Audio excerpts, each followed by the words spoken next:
आगे बढ़ते हैं। कुख्यात नक्सली हेमला विनोद की कोरोना से मौत हो गई है। हेमला 8 साल पहले हुए झीरम हमले के मुख्य आरोपियों में से एक था। पिछले कुछ दिनों से नक्सली हमले से जुड़े कई नक्सलियों की मौत हो चुकी है। ऐसे में कई सवाल खड़े हो रहे हैं। नक्सली हेमला की कोरोना से मौत, झीरम घाटी के एक और आरोपी की मौत, एक के बाद एक मौतों का सिलसिला।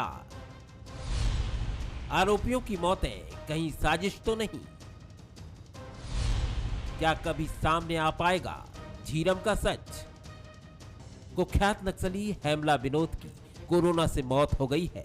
इसके साथ ही झीरम घाटी के हमले का एक और अहम किरदार हमेशा के लिए मौन हो गया है। पुलिस ने भी हेमला विनोद की मौत की पुष्टि कर दी है। प्रतिबंधित सीपी माओवादी संगठन के दरबार डिवीजन कमेटी के सदस्य विनोद उर्फ हुंगा का दिनांक 11 जुलाई को कोरोना बीमारी से मृत्यु होने की जानकारी पुलिस के पास प्राप्त हुआ। उक्त जानकारी को तस्दीक की गई थी। तस्दीक पर यह सही पाया गया और आज जिला बीजापुर एवं सुकमा के सीमावर्ती जंगल में उनका अंतिम क्रियाक्रम की गए थे। विगत लगभग 30 वर्षों से दरबार डिवीजन इलाका में काफ़ी सक्रिय रूप से विनोद कार्य कर रहे थे। झीरम घटना से लेकर 16 और अन्य बड़ी वारदात में मास्टरमाइंड के रूप में विनोद के हाथ रहा। झीरम हमले को 8 साल हो चुके हैं, लेकिन अब तक हमले को लेकर कई सवालों के जवाब नहीं मिल पाए हैं। पिछले कुछ दिनों में ही इस हमले से जुड़े कई आरोपी नक्सलियों की मौत हो चुकी है। ऐसे में सवाल भी खड़े किए जा रहे हैं कि कहीं ये झीरम हमले के सच को हमेशा हमेशा के लिए दफनाने की साजिश का हिस्सा तो नहीं है। मुख्य साजिशकर्ता कौन थे? वो सफेद पोश चेहरे जो अभी तक सामने नहीं आए हैं, ऐसे लोग सामने आना चाहिए।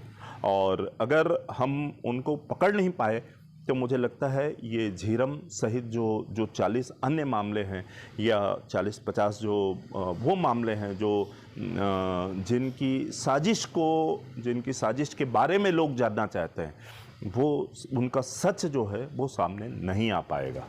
इधर झीरम हमले को लेकर पिछले 8 सालों से जमकर सियासत हुई है और सियासत का असर झीरम की जांच में भी खूब दिखा है। हेमला विनोद की मौत के बाद एक बार फिर सियासत गर्मा गई है। कांग्रेस का हमेशा से मानना रहा है कि झीरम हमला सुपारी किलिंग का मामला है, तो वहीं बीजेपी का कहना है कि हमले के समय केंद्र में कांग्रेस की सरकार थी और अब राज्य में कांग्रेस है, तो फिर उसे सच भी बताना चाहिए। पिछले कई वर्षों से लगातार इस घटना को लेकर ही कांग्रेस हमेशा से विभिन्न विषयों पर राजनीति करती रही है और अब तो पिछले 2.5 वर्ष से ज़्यादा हो गए सरकार में रहते हुए। तो जो कुछ है सारी जवाबदारी इनकी है। सरकार में रहते हुए सारे उनके विभाग अंग सारे इनके पास हैं और इनको सुनिश्चित करना चाहिए कि किस तरीके से उसका सच सामने आए। अभी तक के एनआई वाले की जांच पूर्ण नहीं हुई है और सरकार द्वारा सीबीआई की जांच की मांग की जा रही है, लेकिन उसको भी पूर्ण केंद्र सरकार नहीं कर रही है। तो कहीं ना कहीं ऐसा लगता है कि कुछ ना कुछ तो इसमें झोल-झाल है। झीरम हमला आजाद भारत के इतिहास में किसी राजनीतिक पार्टी के काफिले पर सबसे बड़ा हमला था। इस हमले को लेकर कई सवालों में एक सवाल और जुड़ गया है कि हमले से जुड़े नक्सलियों की एक के बाद एक मौतें सामान्य हैं या फिर ये किसी साजिश का हिस्सा है। प्रशांत गजबी, बंसल न्यूज़।